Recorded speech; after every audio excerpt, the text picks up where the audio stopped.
माघ महिन्याच्या शुक्ल पक्षाच्या चतुर्थीला गणेश जयंती साजरी केली जाते. या तिथीला भगवान श्री गणेशांचा जन्म झाला. जाणून घेऊया माघी गणेश जयंतीचे धार्मिक महत्त्व. माघी गणपती का साजरा केला जातो, याचे काय महत्त्व आहे ते जाणून घ्या. भाद्रपद महिन्यातील गणेशोत्सवाप्रमाणेच माघी गणपतीत देखील श्री गणेशाची पूजा केली जाते. गणपतीने 3 अवतार घेतल्याचे सांगितले गेले आहेत. या 3 अवतारांचे 3 जन्मदिन साजरे करण्याची प्रथा आहे. त्यापैकी एक म्हणजे माघी गणपती. गणपती बाप्पांनी कोणते 3 अवतार घेतले? गणपती बाप्पांनी 3 अवतार घेतल्याचे मानले गेले आहे. श्री गणेशांनी पहिला अवतार वैशाख पौर्णिमेच्या दिवशी घेतला. हा दिवस पुष्टीपती विनायक जयंती म्हणून साजरा केला जातो. तर दुसरा अवतार हा भाद्रपद शुक्ल चतुर्थीला घेतला गेला. या दिवसाला श्री गणेश चतुर्थी म्हणून पार्थिव गणेश पूजन करून साजरा केला जातो. तिसरा अवतार हा माघ शुक्ल चतुर्थीला घेतला. हा दिवस गणेश जयंती म्हणून साजरा केला जातो. गणेश जयंतीच्या दिवशी नक्तव्रताचे आचरण करून ढोंडी राजाचे पूजन केले जाते आणि तीळ साखरेचे किंवा तिळगुणाचे मोदक अर्पण केले जातात. त्याचप्रमाणे दिवसभर उपवास करून सूर्यास्तानंतर भोजन केले जाते. गणेशान नरांतक राक्षसाचा वध करण्यासाठी कश्यपाच्या कुटुंबात विनायक या नावाने अवतार घेतला. म्हणून या चतुर्थीला विनायक चतुर्थी असेही म्हटले जाते. या चतुर्थीला तिलकुंद चतुर्थी असेही म्हणतात. गणेश चतुर्थीच्या दिवशी पाण्यात तीळ घालून त्या पाण्याने स्नान केले जाते. तसेच उपवास देखील केला जातो. माघ महिन्यातील गणेश जयंतीला धातूच्या, पाषाणाच्या किंवा मातीच्या गणेश मूर्तींचे पूजन केले जाते.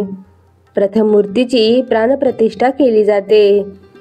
तसेच आवाहन, आसन, पाद्य, अर्घ्य, आचमन, स्नान, यज्ञोपवीत, गंध, पुष्प, दीप, नैवेद्य, मंत्रपुष्प, प्रदक्षिणा आणि नमस्कार अशा एकूण 16 उपचारांनी श्री गणेशांचे पूजन केले जाते.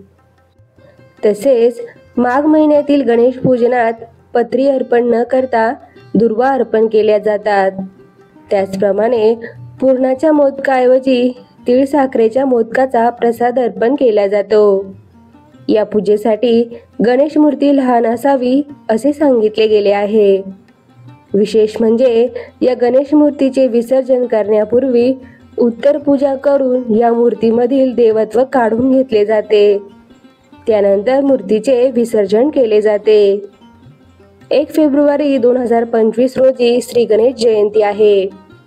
प्रत्येक मराठी महिन्याच्या शुद्ध चतुर्थीला विनायक चतुर्थी साजरी केली जाते.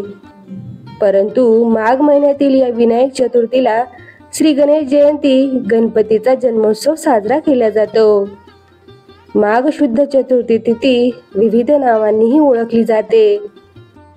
माघ शुद्ध चतुर्थीला तिलकुंद चतुर्थी, वरद चतुर्थी असेही म्हटले जाते.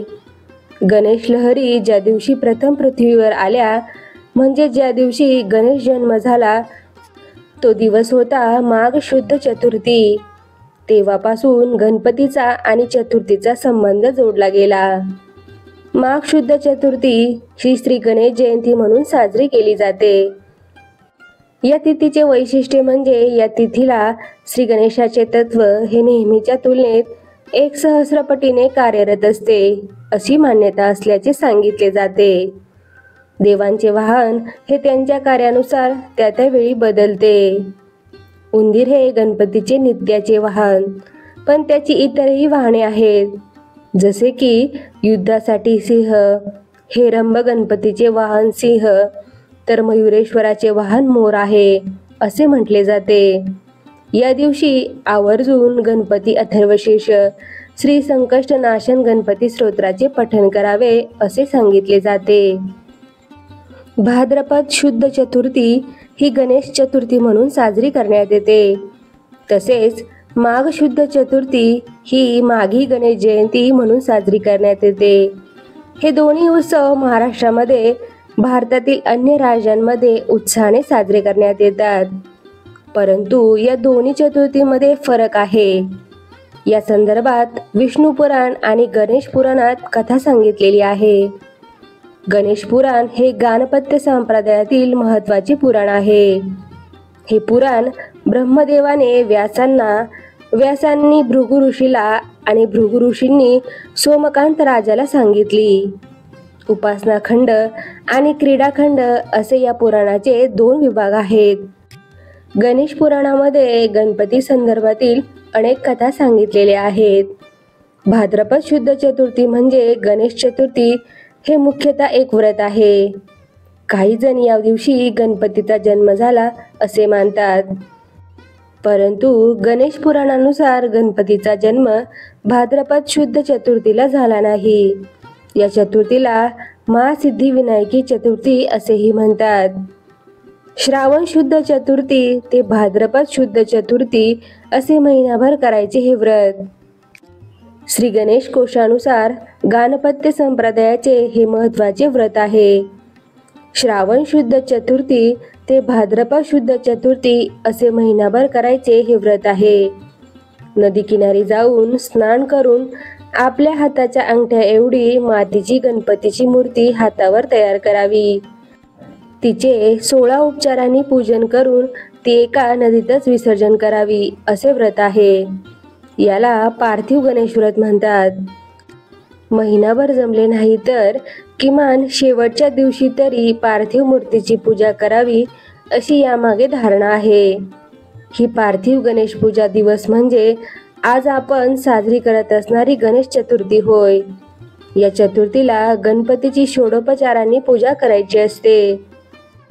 माघी गणेश जयंती का साजरी केली जाते? माघ शुद्ध चतुर्थीला गणेश चतुर्थी साजरी करण्यात येते. या दिवशी गणपतीचा जन्म झाला असे मानण्यात येते. गणेशाने नरांतक राक्षसाचा वध करण्यासाठी कश्यपाच्या कुटुंबात विनायक या नावाने अवतार घेतला, म्हणून ही विनायक चतुर्थी म्हणून जास्त प्रसिद्ध आहे. या चतुर्थीला तिलकुंद चतुर्थी म्हणतात. षोडोपचार गणेश पूजन करून तीळ मिश्रित गुळाच्या लाडवाचा नैवेद्य अर्पण करतात. कुंद फुलांनी श्री गणेशाची आणि सदाशिवाची पूजा करून रात्री जागरण करतात, म्हणून या चतुर्थीला तिलकुंद चतुर्थी असेही म्हणतात. या दिवशी ढोंडीराज गणेश रूपाची पूजा करावी असे सांगितले जाते. काही ठिकाणी गणेश चतुर्थीप्रमाणे 1.5 ते 5 दिवस गणेश जयंती साजरी करण्यात येते. गणेश जयंती हा उत्सव गणेश जन्मोत्सव आहे. भाद्रपद शुद्ध चतुर्थी म्हणजे गणेश चतुर्थी हे खरे तर व्रत आहे.